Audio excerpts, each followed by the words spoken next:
With love படம் மூலயமா recent க்ரஷ்ஷாக வளம் வந்துட்டுருக்காங்க ஆக்ட்ரஸ் அனஸ்வரா. ஸோ இவங்களை பற்றி தான் நிறைய இன்ட்ரெஸ்டிங்கான விஷயங்களை இந்த வீடியோவில் பார்க்க போகிறோம். அதுக்கு முன்னாடி இது வரைக்கும் யாரெல்லாம் நம்ம சிறுசுமுகம் சேனலில் சப்ஸ்கிரைப் பண்ணலையோ அவங்க எல்லாரும் மறக்காமல் சப்ஸ்கிரைப் பண்ணிவிட்டு பக்கத்தில் இருக்க பெல் ஐக்கானையும் மறக்காமல் ப்ரெஸ் பண்ணிவிடுங்க. ஆக்ட்ரஸ் அனஸ்வரா ராஜன். ஸோ இவங்க ஒரு மலையாள ஆக்டர். ஸோ அங்கே நிறைய படங்கள் பண்ணியிருக்காங்க, சின்ன வயசுலேருந்தே பண்ணியிருக்காங்க. இவங்க செப்டம்பர் 8, 2002 கரிவெல்லூர், கண்ணூர், கேரளாவில் பிறந்திருக்காங்க. ஸோ தன்னுடைய கெரியரை சைல்டு ஆர்டிஸ்ட்டாக இவங்க ஆரம்பிச்சிருக்காங்க. தமிழ், தெலுங்கு, மலையாளம், ஹிந்தி இப்படி பல மொழிகளில் இவங்க சின்ன வயசுலேருந்தே நடிச்சிருக்காங்க. ஆனால் இப்போது அனஸ்வரா பார்த்திங்கன்னா வித் லவ் படம் மூலயமா எல்லார் மனசுலையும் நீங்காத இடம் பிடிச்சிட்டாங்க. ஒரு க்யூட்டான க்ரஷ் அப்படின்னே சொல்லலாம். இந்த படத்துடைய ப்ரொடியூசர் பார்த்திங்கன்னா வேறு யாருமே இல்லை, ரஜினிகாந்த் அவர்களுடைய மகள் சௌந்தர்யா அவர்கள் தான் இந்த படத்தை ப்ரொடியூஸ் பண்ணியிருக்காங்க. அதனாலே என்னவோ இந்த படத்துக்கு அப்புறம் நிறைய ப்ரொமோஷன்ஸ் வீடியோலாம் பண்ணுறதுக்கு முன்னாடி ரஜினி சாரையும் அப்படியே போய் மீட் பண்ணிட்டு வந்துட்டாங்க. அவரெல்லாம் மீட் பண்ணுறது அவ்வளோ ஈஸி கிடையாது. ஆனால் இவங்களுக்கு அந்த வாய்ப்பு ரொம்ப ஈஸியாகவே கிடச்சிருச்சு. இவ்வளோ நாள் இவங்க எங்கே தான் இருந்தாங்கன்னு தெரியலையேன்ற அளவுக்கு தான் இங்கே தமிழ் இண்டஸ்ட்ரியில் பல பேரும் தேடிட்டு இருந்தாங்கன்னே சொல்லலாம். மம்தா பைஜு எப்படி ரொம்ப ட்ரெண்டிங்காக இருக்காங்களோ அதே மாதிரி இவங்களும் ட்ரெண்ட் ஆகிட்டாங்கன்னு சொல்லலாம். மம்தா பைஜுவும் அனஸ்வரா இவங்க 2 பேரும் பார்க்குறதுக்கு அப்படியே சிஸ்டர்ஸ் மாதிரி இருப்பாங்க. 2 பேரும் சேர்ந்து மூவிஸ்லாம் கூட பண்ணியிருக்காங்க. ஸோ இவங்க 2 பேரும் இருக்கிற அந்த க்ளோஸ்னஸ்னால் கூட இவங்களுக்கு இந்த வாய்ப்பு கிடைச்சிருக்குன்னு கூட சொல்லலாம். ஏன்னா எந்த இடத்துலையுமே இவங்கள பற்றியும் பேசாமல் இருந்ததே கிடையாது. அந்த அளவுக்கு பைஜுவை பற்றி பேசிகிட்டே தான் இருக்காங்க. ஸோ அது மட்டும் கிடையாதுங்க, இவங்களுக்கு ஒரு நல்ல வரவேற்பு கிடச்சிருக்கு. இதுதான் அவங்களுடைய தமிழ் படமான்னு கேட்டிங்கன்னா கண்டிப்பாக கிடையாது. இதுக்கு முன்னாடி அவங்க ஒரு படமும் பண்ணியிருக்காங்க. அது என்னன்றதை தொடர்ந்து வீடியோவில் பார்க்கலாம்.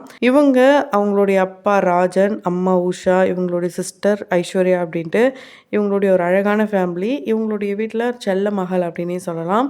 அது மட்டும் கிடையாது, இவங்க அம்மா ரொம்பவே ஸ்ட்ரிக்டான அம்மாவாம். அப்பா ரொம்ப ஜாலி டைப்பாக. ஒரு நாள் எங்கேயோ போயிட்டு வரும்போது லேட் ஆகிடுச்சாம், கிரவுண்டுக்கு போயிட்டு வரும்போது. அந்த டைமில் அவங்க அம்மா அடிக்கக்கூட செஞ்சாங்களாம். அந்த மாதிரி ஒரு ஸ்ட்ரிக்டான அம்மா, அடிக்கிற அம்மா, ஒரு டெரர் பீஸ் அப்படின்னே சொல்லலாம். அப்படி இருந்து எப்படி இவங்களை நடிக்க விட்டுருக்காங்கன்னு தெரியல. இவங்க Saint Mary's girls higher secondary ஸ்கூலில் முடிச்சிருக்காங்க.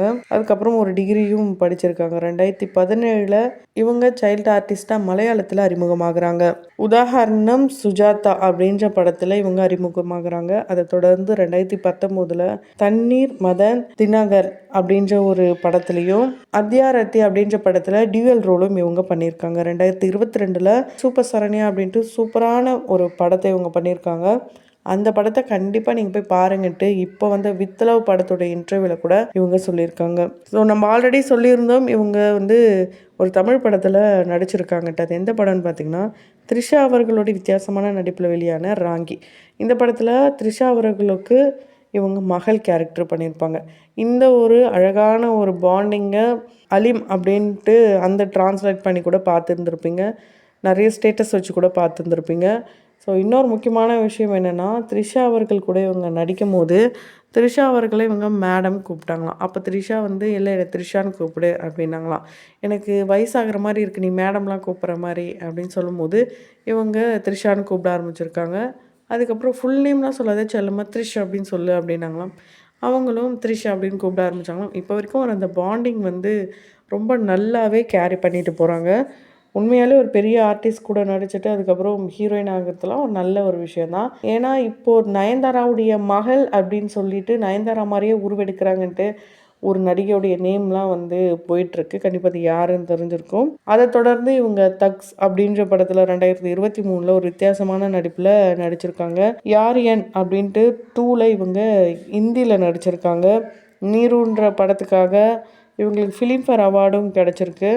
ஸோ நல்ல நல்ல படங்கள்லாம் இவங்க நடிச்சிருக்காங்க. ஆனால் உண்மையாலே இவங்க தான் நடித்தாங்களான்னு தெரியாது. ஏன்னா அந்த அளவுக்கு ஒரு டிரான்ஸ்ஃபர்மேஷன், ஒரு ட்ரெடிஷ்னல் லுக்லேருந்து அப்படியே ஒரு மாடர்ன் லுக்கு. ஸோ இப்படி ஒரு ஆக்ட்ரஸ் இன்னும் தமிழ் சினிமாவில் நிறைய படங்கள் பண்ணுவாங்கன்னு எதிர்பார்க்கலாம். இந்த படத்தில் இவங்க தான் நடிக்கணும்ன்ட்டு எல்லாருமே கேட்டுக்கிட்டாங்களாம் அந்த டீம். அதனால தான் இவங்க இந்த படத்துல கமிட் ஆகியிருக்காங்க. அது மட்டும் இல்லாமல் இவங்க தீவிரமான தளபதி விஜயோடைய ரசிகையாங்க. அவரை தாண்டி கார்த்தி அவர்களை ரொம்ப ரொம்ப பிடிக்குமா. ஸோ ரைசிங் ஸ்டார் அவார்டை இங்கே தமிழில் இவங்க வாங்கியிருக்காங்க. மலையாளத்தில் ஒரு சில அவார்ட்ஸ்லாம் கூட வாங்கியிருக்காங்க. இவங்க இப்போது ரீசெண்ட் டைமில் ரொம்ப க்யூட்டாக ஸ்வீட்டாக பேசுகிறதுனால இவங்களுடைய அந்த மேஜிக் வீடியோஸ்லாம் பார்த்துட்டு, நிறைய ரீல்ஸ் வீடியோ பார்த்துட்டு, நிறைய ஃபோட்டோஸ்லாம் பார்த்துட்டு ரீசெண்ட் க்ரஷ்ஷாகவே வளம் வந்துட்டுருக்காங்க. அது மட்டும் கிடையாதுங்க, இவங்களுடைய ஃபாலோவர்ஸ் மட்டும் 2.4 மில்லியன்ஸ் இருக்காங்க. கண்டிப்பாக இவ்வளோ மில்லியன் ஃபாலோவர்ஸ் வச்சுருந்தவங்க இப்போ தான் வந்து தமிழ் இண்டஸ்ட்ரியில் வாய்ப்பு கிடைக்குது. கண்டிப்பாக இந்த இண்டஸ்ட்ரிக்கு வந்ததுக்கப்புறம் இன்னும் பிரகாசமாக அவங்க மாறிடுவாங்க. எப்படி பைஜு வந்து அடுத்தடுத்த படங்கள்லையும் விளம்பரங்கள்லேயும் நிறைய ரொம்ப பிஸியாக போயிட்டுருக்காங்களோ, அப்படியே இவங்களும் ஃபாலோ பண்ணிட்டு வந்துடுவாங்கன்னே சொல்லலாம். ஸோ 2 பேரையும் பார்க்குறதுக்கு சிஸ்டர்ஸ் மாதிரி இருந்தாலும் 2 பேரும் நல்ல ஒரு ஃப்ரெண்ட்ஸாக இப்போ வரைக்கும் வளம் வந்துட்டுருக்காங்க. சின்ன வயசுலேருந்து நடிக்க ஆரம்பித்து இப்போ ஒரு ஹீரோயினாக வளர்ந்தது மட்டும் இல்லாமல் நல்ல வெற்றி படங்களும் கொடுக்க ஆரம்பிச்சிட்ருக்காங்க. அந்த வகையில் நம்மளுடைய சினி சமூகத்தின் வாயிலாக வாழ்த்துக்களை தெரிவித்துக் கொள்ளலாம். நீங்களும் உங்களுடைய கருத்துக்களை கமெண்ட் பாக்ஸில் மறக்காமல் கமெண்ட் பண்ணுங்கள். தொடர்ந்து வீடியோஸ்லாம் பார்க்கணுன்னு நினச்சிங்கன்னா உடனே சேனலை சப்ஸ்கிரைப் பண்ணிவிடுங்க. கூடவே பக்கத்தில் இருக்க பெல் ஐக்கனையும் மறக்காமல் ப்ரெஸ் பண்ணிவிடுங்க.